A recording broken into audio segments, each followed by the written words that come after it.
Bonjour à tous, konnichiwa minna, c'est Kazu. Alors on se retrouve aujourd'hui pour une nouvelle vidéo en intérieur que j'avais faite depuis un petit moment, dans laquelle je vais répondre enfin à la question que absolument tout le monde me pose depuis, je me souviens même pas quand, tellement tout le monde me la pose. Comment partir au Japon pour le moins cher possible? Alors, tous les conseils que je vais vous donner, en fait, vont être... comment dire? Enfin, en fait, c'est des conseils que je vous donne moi, mais c'est pas forcément les conseils que tout le monde va vous donner. Donc prenez-les comme des conseils parmi d'autres. Voilà. Donc ça va être en 6 points. Alors le premier point, dont j'ai déjà parlé plusieurs fois, et je vais en reparler parce que c'est important, donc ça concerne bien évidemment les billets d'avion. Donc pour moi, il ne faut surtout pas passer par les sites des compagnies d'aviation. Pour la simple et bonne raison que les prix de ces compagnies sont déjà beaucoup plus chers et surtout ils sont, vous n'aurez pas le prix total aller-retour.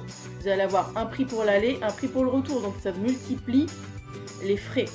Donc moi je l'ai déjà dit plusieurs fois et je le redis encore, il faut passer par un site qui regroupe. Donc moi je passe par Opodo.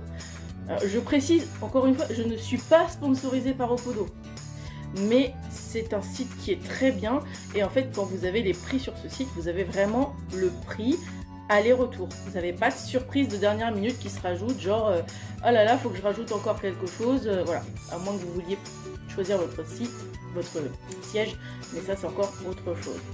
Donc ça c'est la première chose et surtout il faut penser à réserver vos billets au minimum 8 à 10 mois avant, parce que c'est là que vous allez les payer les moins chers. Plus vous attendez, c'est comme pour tout, hein, plus vous attendez et plus ce sera cher.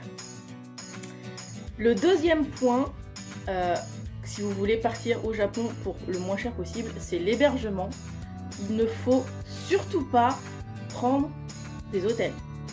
Alors, c'est bizarre dit comme ça, mais le moins cher que j'ai fait jusqu'à présent, c'est vraiment l'auberge de jeunesse, donc la guest house. Ça vaut vraiment pas grand chose au niveau du coût. Si vous cherchez bien, vous en trouvez des très bien notés. Moi j'ai eu aucun souci en 2018 quand je suis partie uniquement en guest house, donc c'est vraiment le mieux au niveau financier. Par contre, l'inconvénient majeur, c'est que ça vous rognez clairement sur la qualité on va pas dire du couchage, mais du sommeil, parce que qui dit auberge de jeunesse dit dortoir. Dortoir plus ou moins nombreux. En 2018, j'ai été aussi bien dans des dortoirs avec 4 lits que dans des dortoirs avec 18 lits. Donc c'est vraiment, et puis la population que vous trouvez là-dedans, ça peut être tout et n'importe quoi. Autant vous pouvez tomber sur des gens très respectueux, qui font pas de bruit, etc. Autant vous pouvez tomber sur des gens qui n'ont absolument rien à faire et qui vont faire du bruit, parler, manger en pleine nuit, bouger des sacs. Oui, je parle en connaissance de cause. Donc, si vous faites ce choix-là, vous êtes prévenu de ce que vous risquez de rencontrer comme inconvénient. Ou alors, il faut prendre un Airbnb, mais là c'est pareil, vous pouvez avoir du bien comme du pas bien. C'est vraiment selon votre chance. Et de toute façon, c'est un peu plus cher que les auberges de jeunesse. Le troisième point pour partir au Japon pour le moins cher possible, c'est la nourriture. Alors, ça va être bizarre ce que je vais dire, mais allez au resto. Vraiment. Vraiment, allez au resto. Ça revient moins cher d'aller au restaurant midi et soir que d'acheter votre propre bouffe dans un supermarché ou dans un combini. Parce que je ne saurais même pas vous expliquer pourquoi, mais en fait quand vous êtes dans un resto, tout simplement vous avez tout inclus. Que si vous achetez tout séparément dans un supermarché et encore pire dans un combini, c'est démultiplié et du coup le coût est tout de suite plus élevé. Et si vraiment vous tenez vraiment à faire votre propre cuisine si vous n'êtes pas dans une auberge de jeunesse et que vous tenez vraiment à faire votre propre cuisine, allez en supermarché en fin de journée quand ils bradent tout. Là, ça vous reviendra vraiment moins cher. Le quatrième point, alors ça va aussi tomber sous le sens ce que je vais dire, mais c'est pas grave, je vais le dire quand même. Au niveau du shopping, il ne faut pas aller dans les quartiers touristiques. Parce que forcément, qui dit quartier touristique dit prix démultiplié. Donc si vous voulez vraiment faire du shopping, vous pouvez trouver dans des quartiers beaucoup moins connus que Shibuya, Shinjuku, Yakiba, des choses qui sont aussi des boutiques où vous pouvez trouver des souvenirs, etc.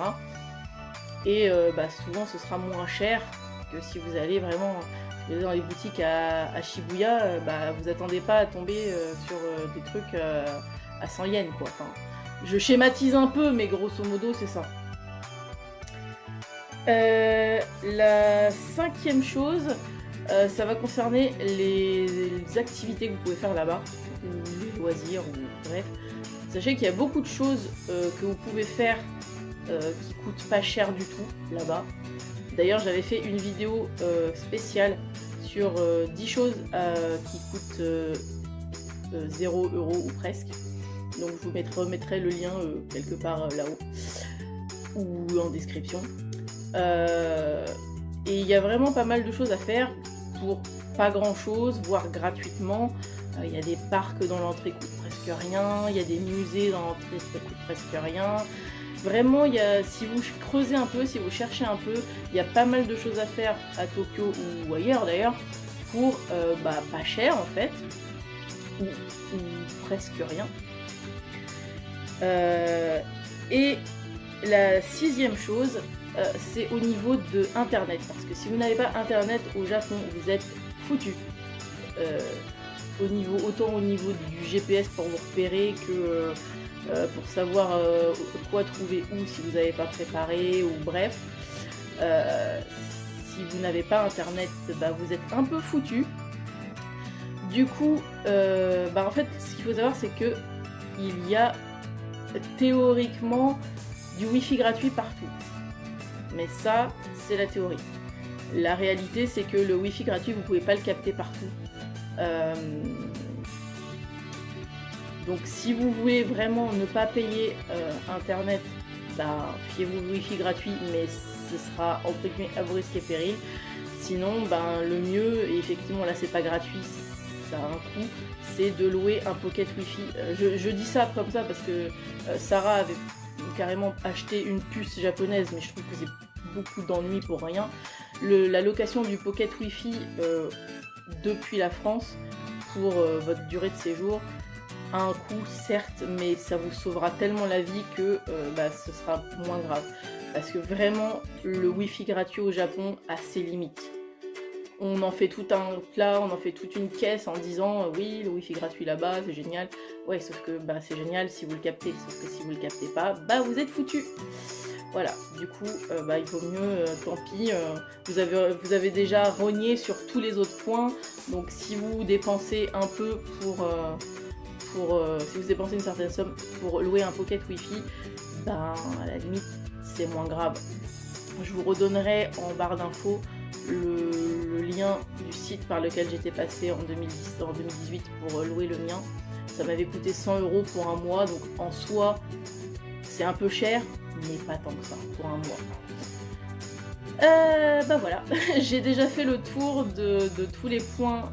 Alors j'en ai peut-être oublié, c'est possible que j'ai zappé des points importants. Si c'est le cas, n'hésitez pas à me le signaler en commentaire et dites-moi ce que j'aurais pu oublier.